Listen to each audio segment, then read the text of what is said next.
Roser es pedagoga y ha dedicado casi toda su trayectoria profesional a la educación en el tiempo libre, la educación en valores y la formación del sector asociativo. Actualmente está centrada en la difusión de la metodología del aprendizaje-servicio. En España forma parte del Centro Promotor de Aprendizaje-Servicio en Cataluña y de Fundación Cervicas en el País Vasco, ambas entidades dedicadas a la promoción del aprendizaje-servicio. A nivel internacional, colabora con la Fundación SES de Argentina y con la Fundación CREANTA para la Cátedra Medellín-Barcelona. Este sería un resumen de su extenso currículum, sin mencionar su excelente calidad humana, lo que la hace una experta para hablar del sector.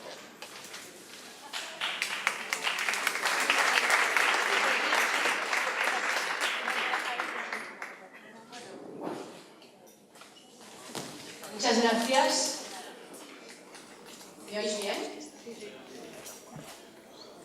Bajo porque es que si me quedo aquí me veo muy bajita y si me pongo de pie en la tarima me veo demasiado alta. Os aviso de que he traído algunas cuantas películas y me da la impresión de que aquellos que estáis en el fondo de la sala lo vais a ver mejor si os acercáis un poquito más.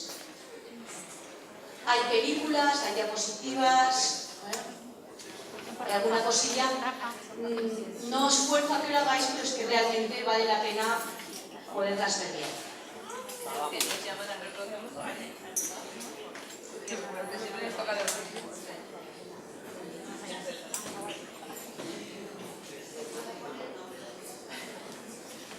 Sí, bueno, muchas gracias. Sois muy obedientes.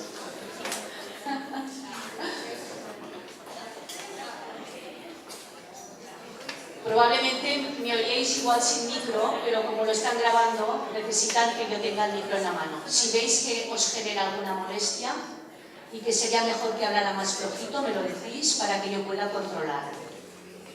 Bueno, creo que ayer estuvo con vosotros Chus Martín y Chus también introdujo conceptualmente el aprendizaje-servicio. Yo no estuve ayer, acabo de llegar, es la primera vez que os veo las caras, por lo tanto no sé si todos los que estáis ahora aquí estuvisteis ayer con Chus. ¿Podéis levantar la mano los que estuvisteis con Chus? Bueno, prácticamente todos, algunos no. Los organizadores me dijeron cuenta que a lo mejor algunos se añaden ahora. El título de la presentación es Panorama Internacional del Aprendizaje-Servicio. Aun contando que Chus os explicó lo que era el aprendizaje-servicio, me vais a permitir que las primeras diapositivas recupere un poquito para refrescar, para asentar un poco el concepto de aprendizaje-servicio. Pero claro, voy a aprovechar que hay gente que estuvo ayer aquí. ¿Quién se atreve a tomar el micro y para empezar decir, me quedó tan claro que voy a dar una definición de aprendizaje-servicio? Levantad la mano los que alguien se atreva. No puede ser nadie, ¿eh? Si se lo digo a Chus se va a llevar una gran decepción. Venga, ¿quién? ¿Nadie? No pot ser això. Venga, aquí. Vale, bien.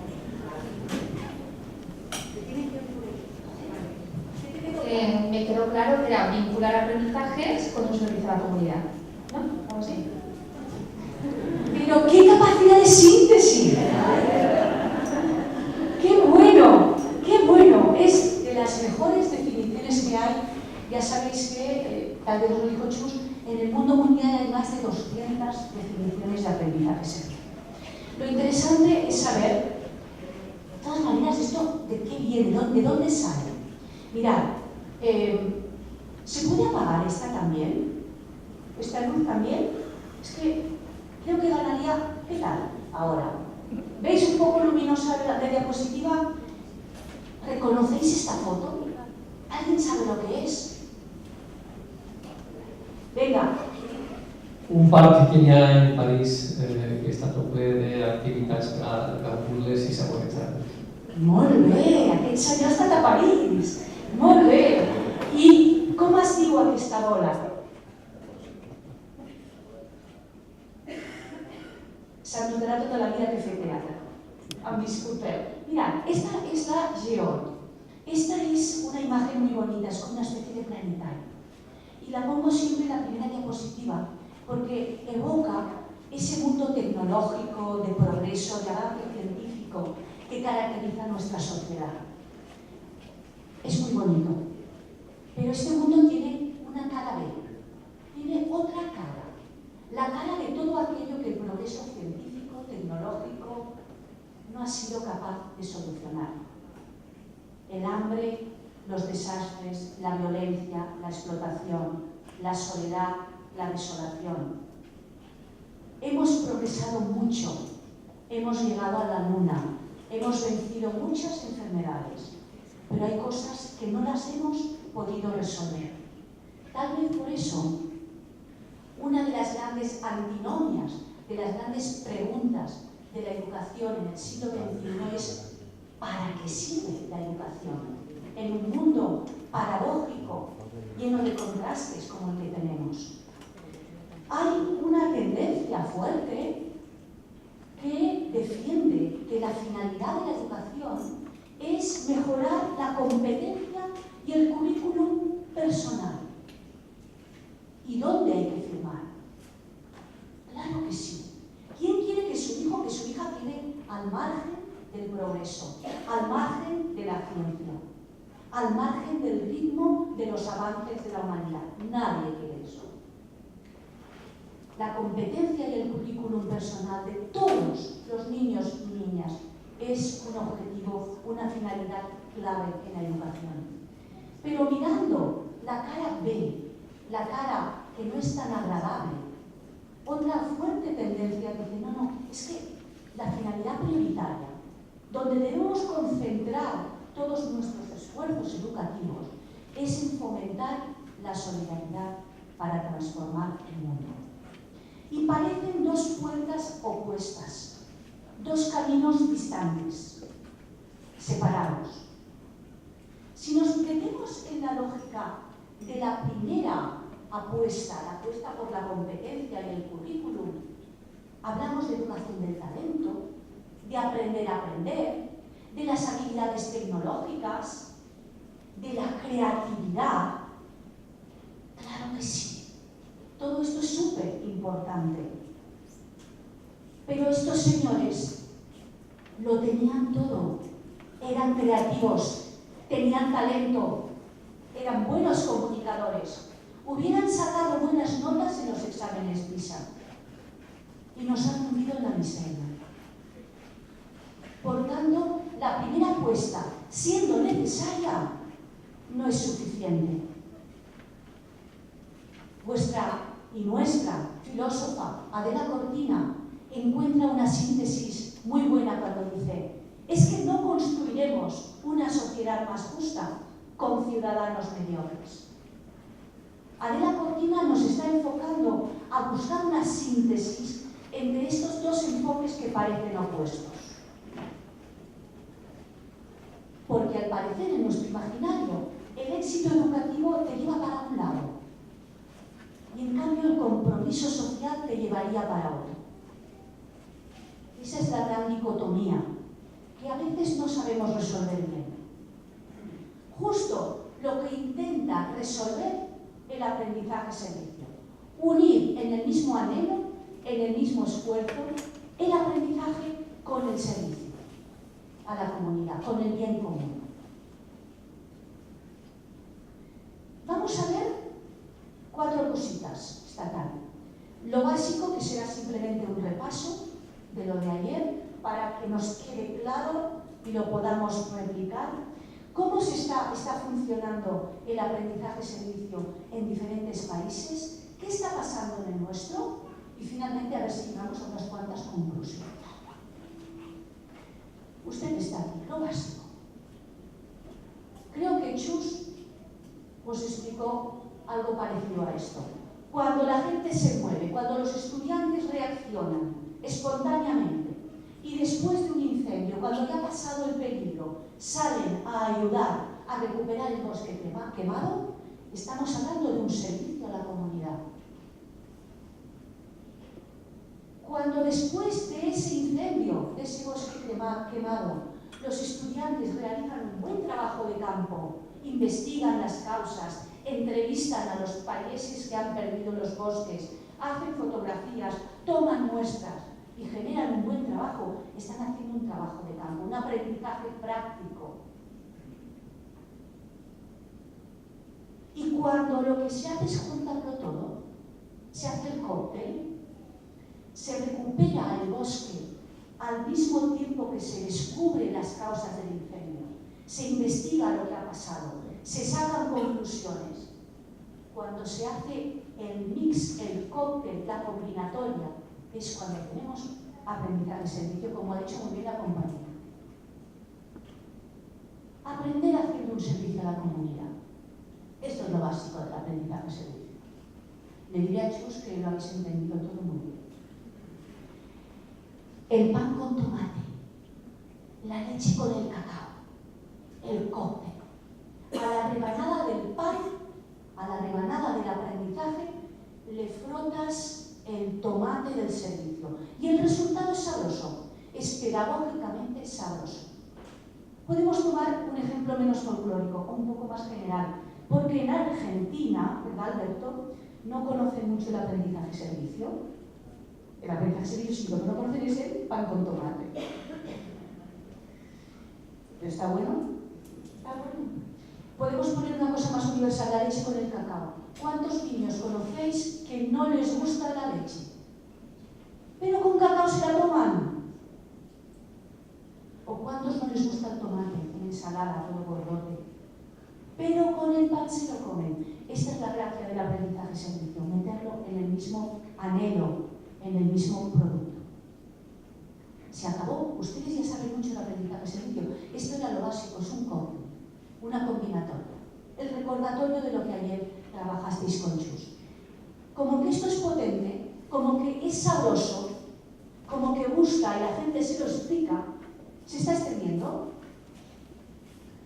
Vamos a ver qué pasa en diferentes países. Los mexicanos dicen que ellos fueron los primeros que conceptualizaron el aprendizaje servicio, en 1941. Pero los estadounidenses dicen, somos nosotros. Nos importa poco.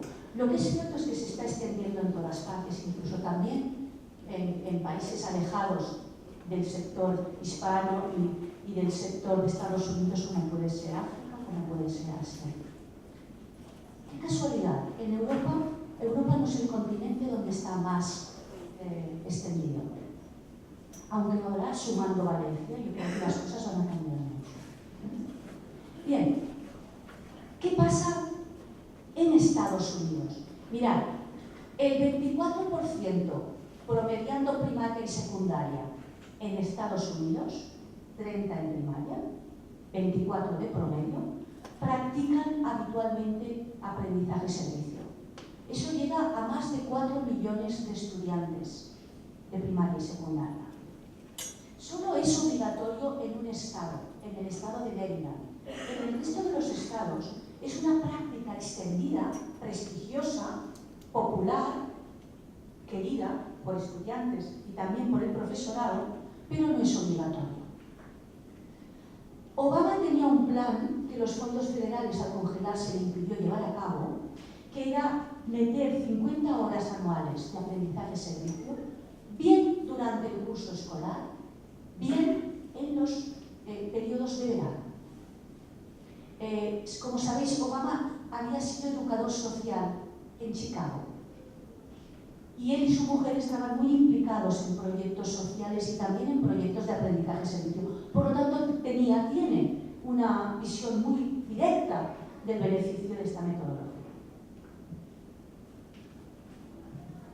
Un ejemplo de proyecto de aprendizaje-servicio en Estados Unidos. Como os podéis imaginar, con tantos chicos y chicas practicando, hay muchísimos ejemplos a poner, pero os he puesto uno. Los ejemplos que pongo siempre son algunos que yo he vivido, que los he visto, que he hablado con la gente y por tanto os puedo explicar cosas.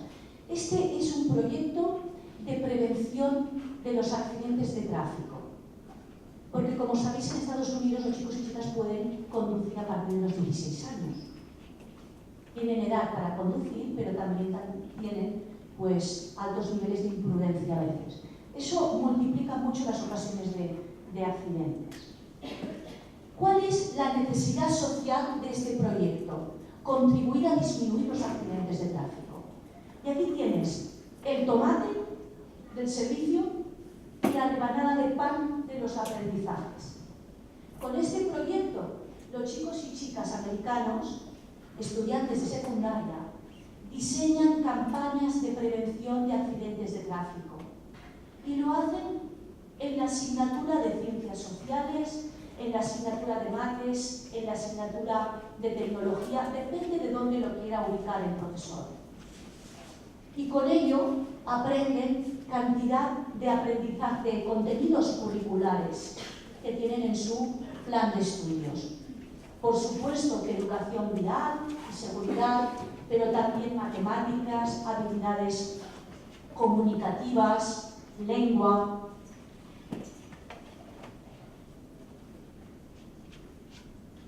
Para llevar a cabo un proyecto de este tipo, he tomado el ejemplo de 25 escuelas de secundaria en Estados Unidos y Canadá, agrupadas o dinamizadas por el National Youth Leadership Council, una organización de educación no formal, junto con una aseguradora. En este caso hay una empresa de seguros que apoya en su programa de responsabilidad social corporativa este tipo de proyectos y ayuda a que se lleven a cabo. Si me permitís, os voy a poner una película. Es una película breve de una experiencia norteamericana de aprendizaje servicio. Es una película muy bonita, muy bien hecha. Está en inglés facilón, pero está subtitulada en castellano. Lo digo por los que estáis en la última fila.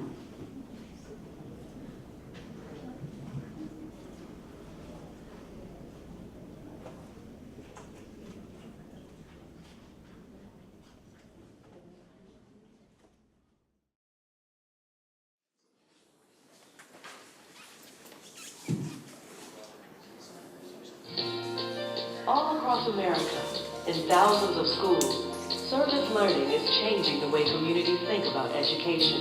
The great thing about service learning is it gives you this opportunity to go out into the world and do things hands-on. You know, it's that moment where the light bulb comes on and everything kind of connects. This is the most important initiative that we have at the school. Service learning is a teaching strategy. It's a tool. It helps educators become better teachers. Service learning is a teaching method that links community service to the classroom. Students work together on community service projects that help teach everything from science and math to writing and history.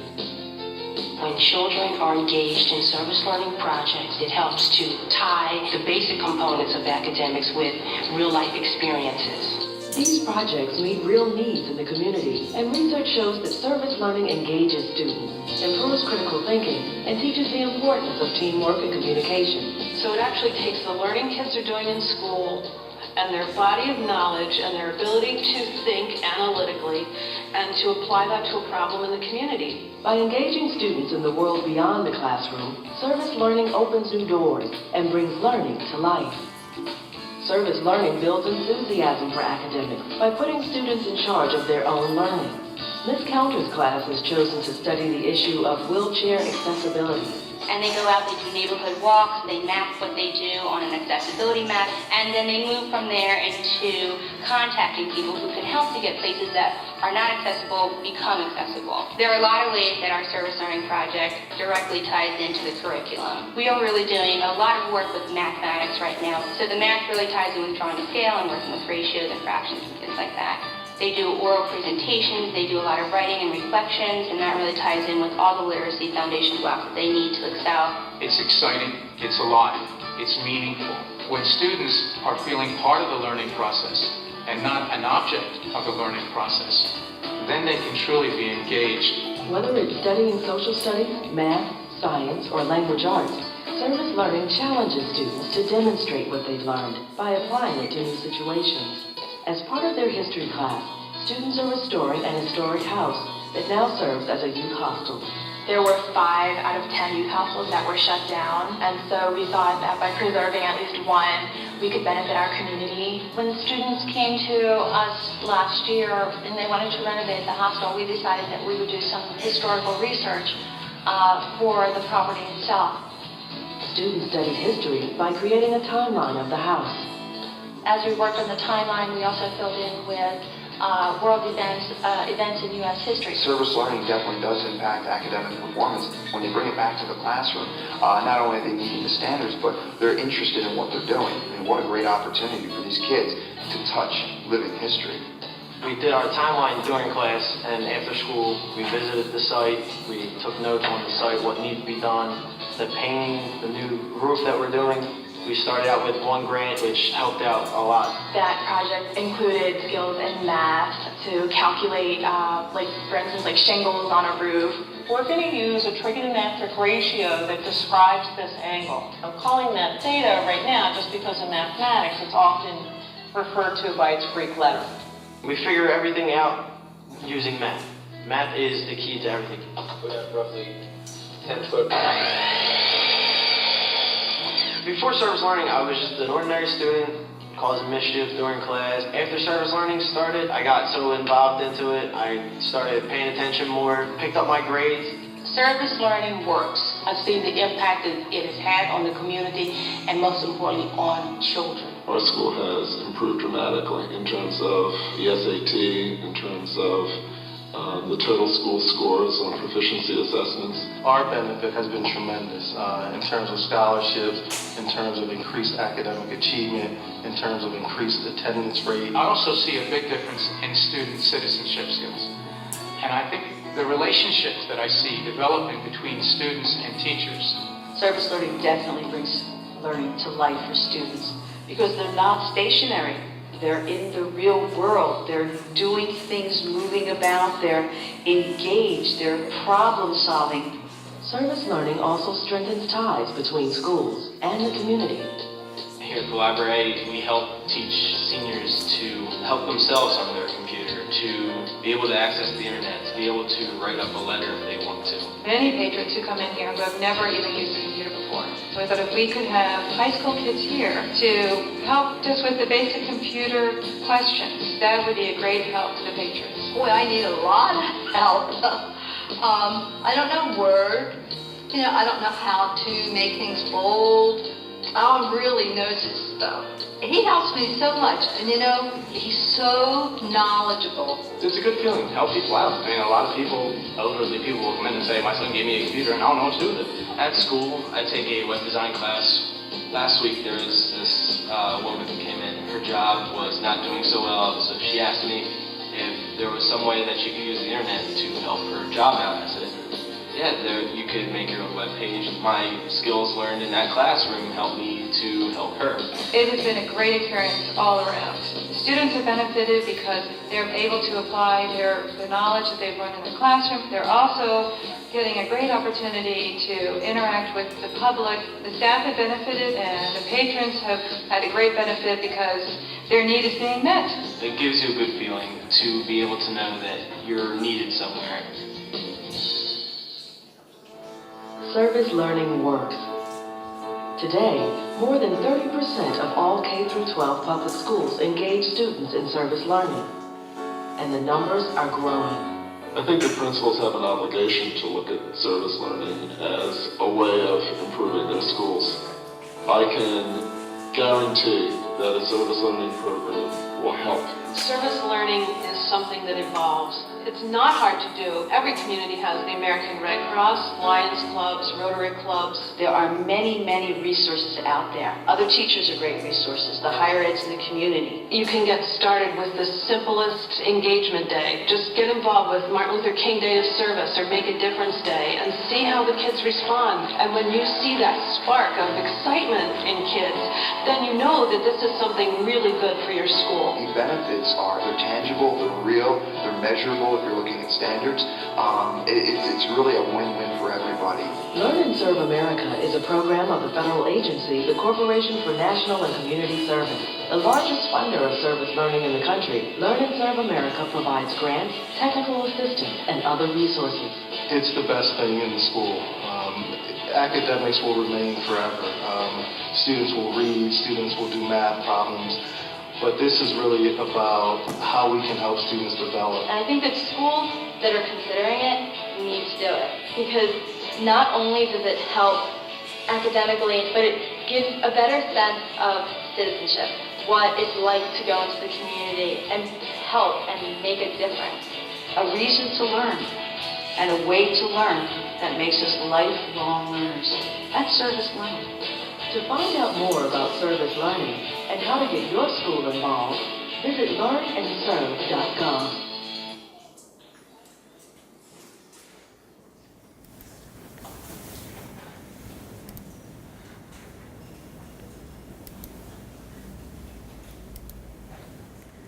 Bé, em sentiu? No? T'ha apagat? És que ara han canviat el... On? A ver. Ah, vale, vale, vale. Perdona, no lo había entendido.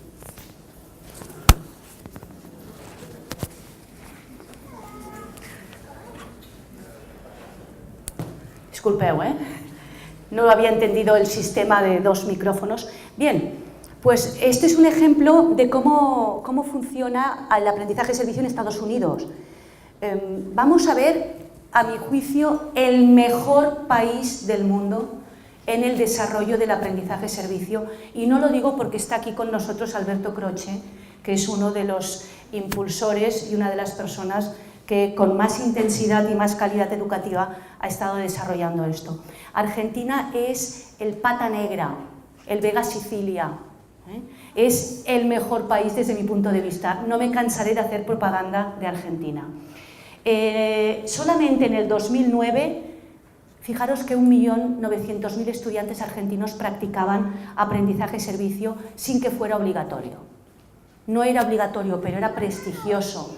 Estaba bien visto, era placentero, tenía buenos resultados, por eso se ha extendido tanto. Es una política pública del Ministerio de Educación de Argentina que tiene más de 15 años.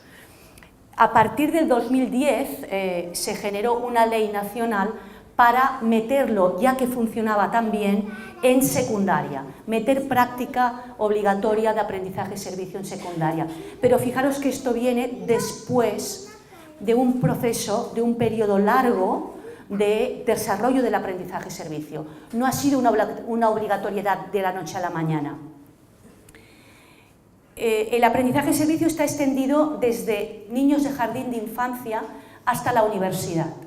Y me gustaría hablaros de un proyecto en este sentido universitario.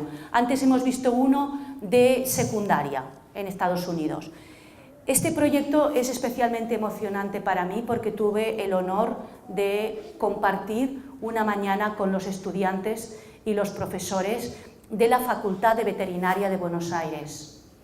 Estos estudiantes y estos profesores, bajo el objetivo de combatir las enfermedades zoonóticas, que son estas que se transmiten de animales a personas y viceversa, lo que han organizado es un consultorio veterinario cada 15 días con la finalidad de poder atender a la población de animales y, por supuesto, a los propietarios de los animales, los vecinos del barrio que están en esta zona, y es una zona realmente insalubre, se llama el barrio de Piletones. Los aprendizajes que reúnen, que profundizan estos estudiantes con este proyecto, todos tienen que ver con la práctica de la veterinaria. Todos estos contenidos así como la visión global de los problemas, una visión sistémica de por qué hay estas enfermedades en esta zona, es algo que los estudiantes de veterinaria practican cada día. Antes de pasar la breve película que ilustra esta iniciativa, quiero aprovechar que tenemos a Alberto. Alberto como hemos dicho antes, es argentino, conoce el barrio y quizá nos puede ir bien que nos digas 4 cosillas breves del barrio Piletones para hacernos una idea, Alberto. Bueno, buenas tardes a todos y todas. Un gusto estar con ustedes. Mañana conversaremos, pero esto me toma un poco de sorpresa de presentar. Básicamente es un barrio periférico, está dentro de la ciudad de Buenos Aires, pero es un barrio muy pobre. Diríamos de chabolas, como se suele decir por aquí, casas precarias. En general muy habitado por población migrante. Nosotros también tenemos muchos migrantes, pero de países latinoamericanos cercanos, que hay mucha población boliviana en esa zona, y que llegaba hace relativamente poco tiempo porque, bueno, buscando un poquito de salidas laborales y demás en Argentina.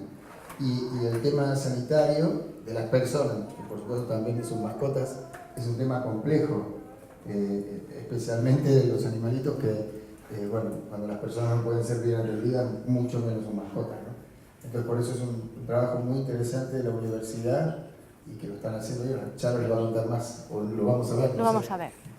Vamos a ver algunas imágenes de este proyecto. Just like you said it would be. Life goes easy on me most of the time.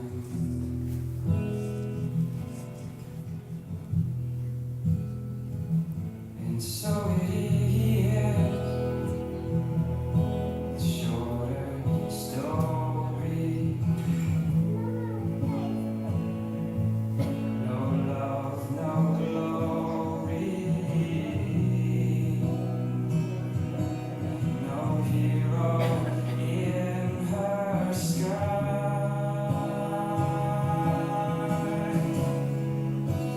Can't take my eyes off you. Así era para ver. Sí, me Can't take my eyes off you. I can't take my eyes off you. Estuve hablando con los clientes, digamos, del barrio. El día que estuve allí fue súper interesante la conversación con ellos. Can't take my eyes off you.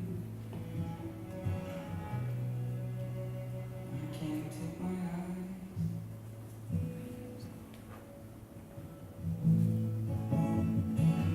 And so it is, just like you said it should be. We'll both forget the breeze. Most of the time.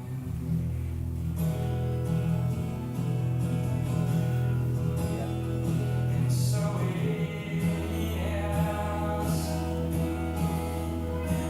colder water, blower's door, the pupil in did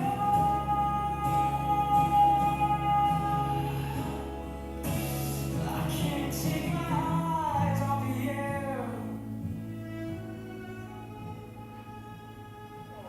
I can't take my eyes off you. I can't take my eyes off you. I can't take my eyes off Bueno, que los estudiantes piensen que la veterinaria no es solo para los perros y los ricos. Es lo que normalmente Bueno, pero es que otros proyectos de la Facultad de Veterinaria, por ejemplo, con la gente que tiene pequeños ganaderos,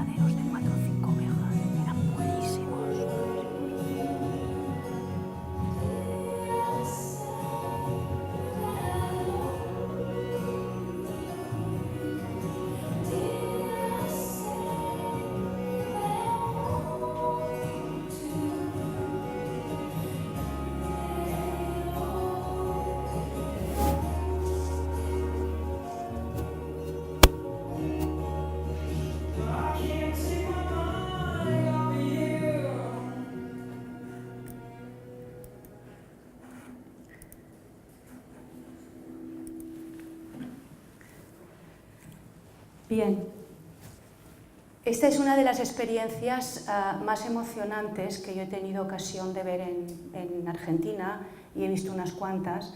Entre otras cosas, os explico que el día que les acompañé me dediqué también a hablar con los vecinos del barrio y que llevaban los animales al consultorio veterinario, y también con los estudiantes.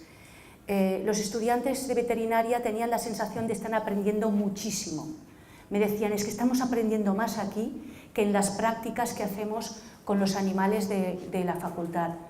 Por una sencilla razón, me decían, porque allá los animales son de laboratorio, no son animales reales, y porque aquí tratamos con las personas. En realidad los animales van acompañados de las personas. ¿En qué facultad de veterinaria se enseña a los estudiantes a relacionarse con las personas propietarias de estos animales? Es difícil, y ahí tenían esa oportunidad.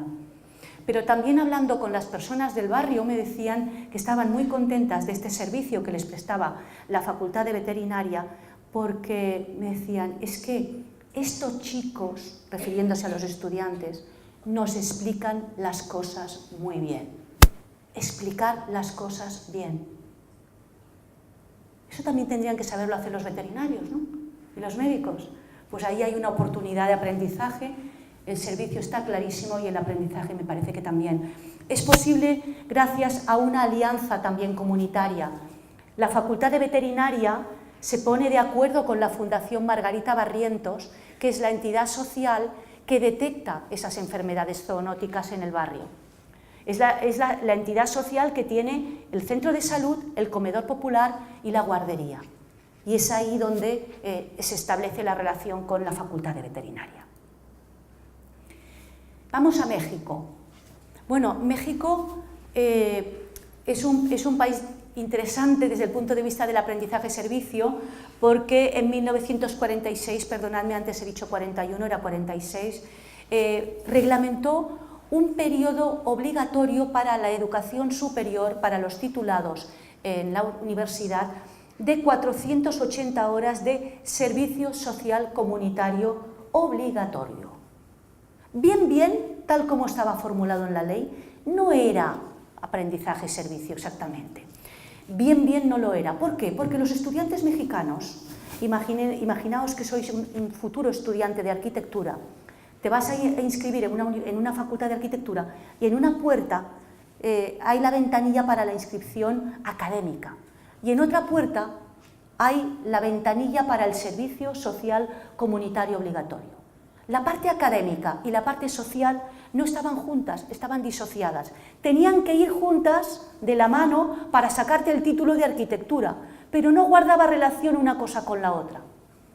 Como que no guardaba relación, en algunos lugares había experiencias muy buenas, muy chulas, y en otros lugares las experiencias no eran tan buenas, y la y el servicio social obligatorio se había convertido en lo que antes, cuando yo era estudiante, llamábamos una asignatura María. Es que tiene como poco valor, tiene poco valor. Sin embargo, algunas universidades como la UNAM, la Universidad Nacional de México, o el TEC de Monterrey, intentan transformarlo en prácticas de aprendizaje-servicio, ciertamente para dar el valor, para decir, ¿ves cómo, haciendo un servicio a la comunidad, realmente se adquieren aprendizajes significativos? Están en ello. Por ejemplo, con esta experiencia muy brillante también en la universidad, en el TEC de Monterrey, bajo la necesidad de divulgar las pequeñas ONGs, las pequeñas asociaciones locales y sus causas entre la comunidad, los estudiantes de la carrera de comunicación audiovisual tienen una asignatura que se llama producción audiovisual. Lógicamente, en una asignatura de este tipo hay que hacer prácticas, no lo puedes hacer con un papel y un lápiz, ni siquiera solo con el ordenador. Hasta hacía poco tiempo, el profesor de la asignatura, Martín Ontiveros, desarrollaba esta asignatura y las prácticas eran la boda de mi hermana, el bautizo de mi sobrino, un asado en el bosque, y realmente eran buenas prácticas, porque con ellas los estudiantes aprendían a hacer todo el proceso audiovisual. Pero Martín dijo, con esto no hay bastante. Y de esa manera lo que pensó es desarrollar los mismos aprendizajes, pero vinculados a una causa social. Vamos a divulgar las causas la acción de las ONGs, de las pequeñas asociaciones comunitarias. Objetivo, realizar pequeños audiovisuales, pequeños vídeos que normalmente estas entidades no se pueden permitir. Y con este apoyo de los estudiantes de producción audiovisual, todos ganan. Los estudiantes hacen sus prácticas y las pequeñas ONGs tienen su reportaje de vídeo. Para ello, la Facultad de Ciencias Audiovisuales se tiene que relacionar con las pequeñas ONGs. Siempre hay una red comunitaria que hace posible este tipo de proyectos. Si da tiempo, al final pondremos alguna otra película de testimonios de estos estudiantes. Vamos a Colombia. Bueno, Colombia también es fascinante, porque en Colombia resulta que desde el 94 también hay una ley colombiana que le llaman la Ley del Servicio Social Obligatorio Estudiantil. A pesar del nombre, tú lees la ley y es aprendizaje-servicio en intención, porque pretenden vincular el servicio que se puede desarrollar a los contenidos curriculares que los estudiantes deben desarrollar sí o sí. ¿Cuál ha sido el problema de Colombia? Que promulgaron la ley, pero no pusieron los medios, ni organizativos, ni económicos, ni de formación de maestros, ni materiales. Con lo cual, en algunos lugares hay experiencias brillantísimas y en otros lugares las experiencias no lo son tanto. Una experiencia brillantísima es la que están desarrollando en Popayán, niños de primaria. Popayán es una ciudad cafetera, una población de la zona cafetera de Colombia. En ella, bueno, yo no sé si alguno de vosotros ha estado en Colombia alguna vez, o tenemos algún colombiano, ¿sí? ¿Eres colombiana o has estado? Has estado. Bueno, habrás comprobado que Colombia es un país muy fértil, muy verde. Tiras una semilla, tienes que apartarte corriendo porque ya sale. Es muy gratificante, desde este punto de vista todo crece, todo es grande. A pesar de ello, no hay una gran cultura de consumo de verduras entre la población. Las verduras apenas son un adorno en un plato de cerdo o de frijoles o de cualquier otra cosa. No hay una gran tradición y podría haberla y sería muy bueno y mejoraría la salud comunitaria con ello. Los niños y niñas de Popayán están desarrollando aprendizajes y competencias en el área de ciencias naturales, haciendo un servicio a la comunidad que consiste en intentar recuperar la tradición agrícola y de consumo de verduras que en su momento se perdió, a partir de, en los rincones baldíos de la ciudad, montar pequeños huertos, cultivar sus propias verduras y enseñar a la población cómo se cocinan, en ferias que montan y en otros eventos. Les ha ayudado a la Escuela Los Comuneros de Popayán, les ha ayudado la Universidad del Cauca, haciendo el seguimiento, apoyándoles, y con ello hay algunos resultados tangibles muy interesantes. En apenas un año y medio, 200 familias de Popayán habían cambiado sus hábitos alimenticios y los niños habían conseguido recuperar el cultivo del guandul, un garbanzo que se había dejado de cultivar. Por tanto, los niños y niñas, educación primaria, son también capaces de provocar cambios en el entorno y aprender de todo ello. Holanda, eso sí que está a 1 hora y media de vuelo de aquí, eso está mucho más cerca. Mirad, en Holanda resulta que hace 5 años el gobierno holandés estaba un poco preocupado porque veía que las asociaciones juveniles y el tejido asociativo en general se vaciaba de jóvenes y eso a nivel de gobierno holandés les preocupaba mucho. Otra preocupación del gobierno holandés era que las prácticas, las metodologías educativas en el aula se estaban encarcarando, se estaban rigidizando, es una palabra que no existe, pero ya me entendéis. Y dijeron, aquí hay que hacer alguna cosa. Hace ya 5 años, muchos institutos y escuelas holandeses estaban sin bautizar el nombre de la metodología, practicando aprendizaje-servicio, con buenos resultados. El gobierno se fijó y dijo, vamos a darle caña a todo esto, vamos a alimentarlo más, porque ahí está la clave de que esto pueda, que esta necesidad que tenemos pueda mejorar.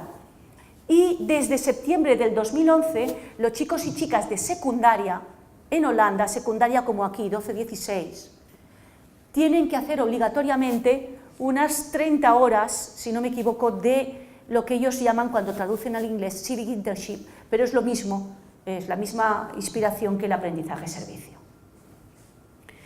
Aquí pone una frase que tengo que borrar, porque ya no es verdad. Pone, el gobierno aporta 240 euros. Ahora tiene que poner, el gobierno aportaba 240 euros.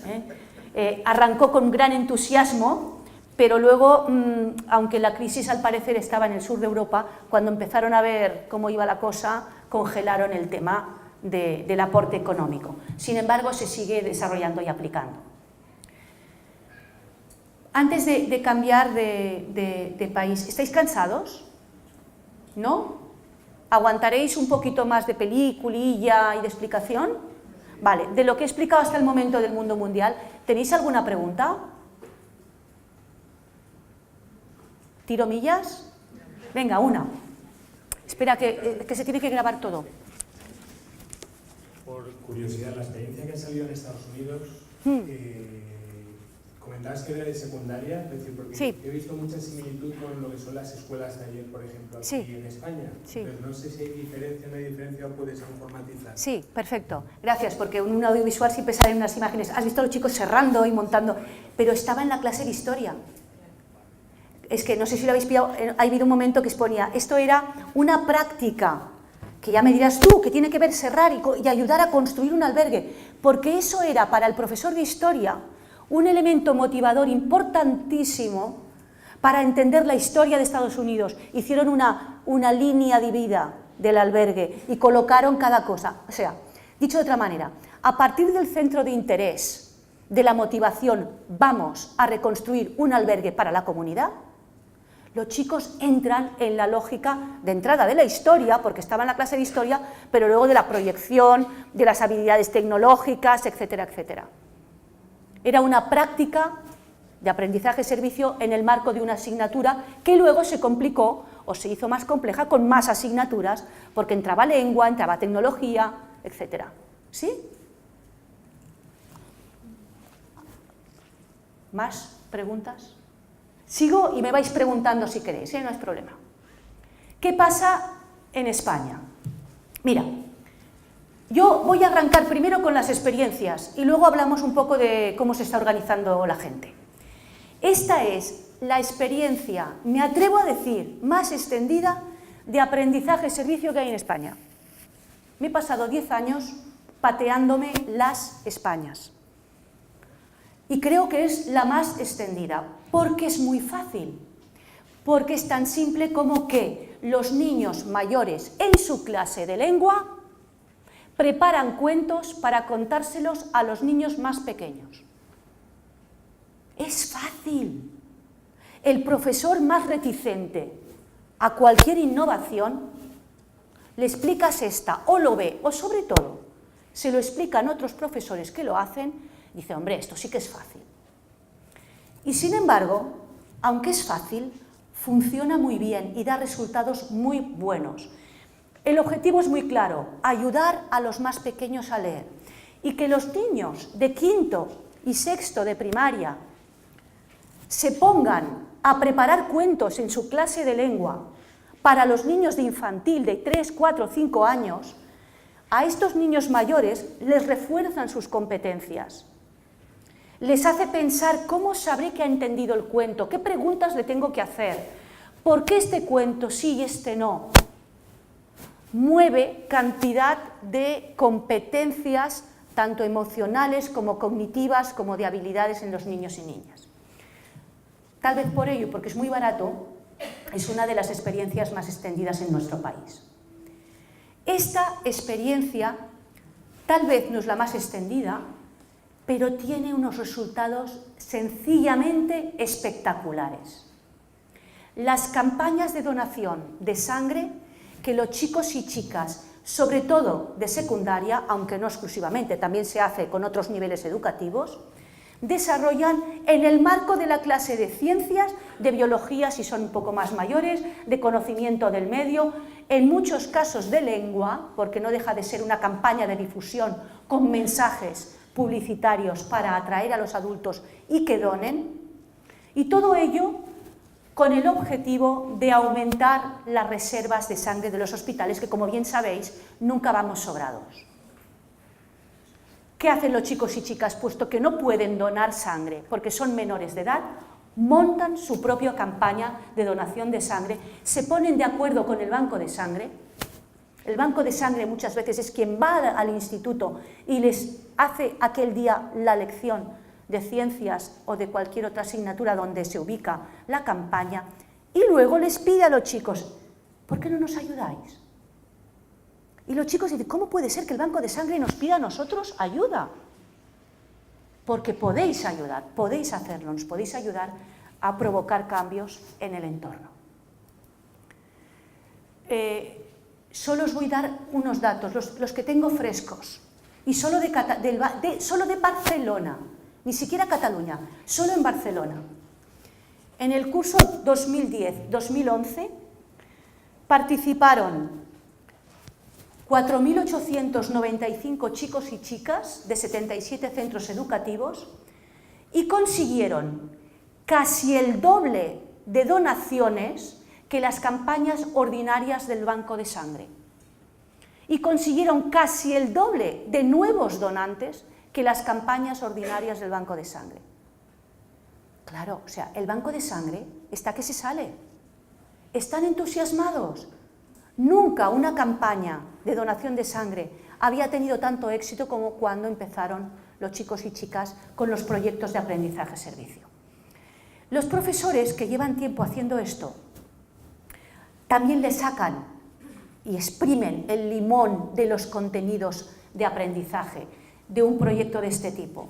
Muchas veces, no solamente aprovechando ciencias, biología, como os he dicho, ciudadanía, lengua, sino, ahora os pongo una película, como en una clase de tecnología los chicos y chicas trabajan a través del vídeo cuñas publicitarias para atraer a los donantes.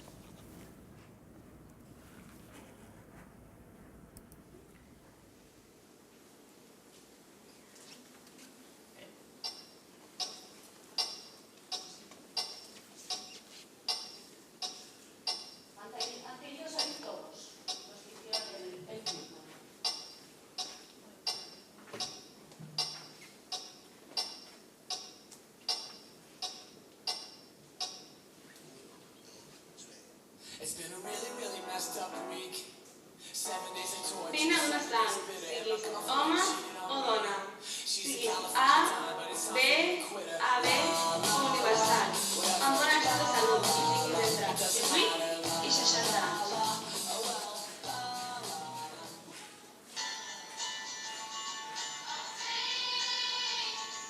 Un dia em vaig preguntar què seria del món si hi hagués més gent somrient. Llavors vaig intentar trobar algunes causes en què somriure. Persones que pateixen, sentiments com la tristesa, la impotència i la soledat. Un ocellet em va dir que calia més donants de sang regulars. Ara no puc, però quan sigui gran no ho oblidaré, perquè amb una vegada no hi ha prou. Dona sang, regala somriures. Són uns minuts per tu, però és una vida per a tu. Digue-li als teus pares, dimecres 16 de novembre, a 4 a 8, al Col·legi Maristes Campanyà, carrer 2 de Març, número 67. A l'entrada del carrer Colom.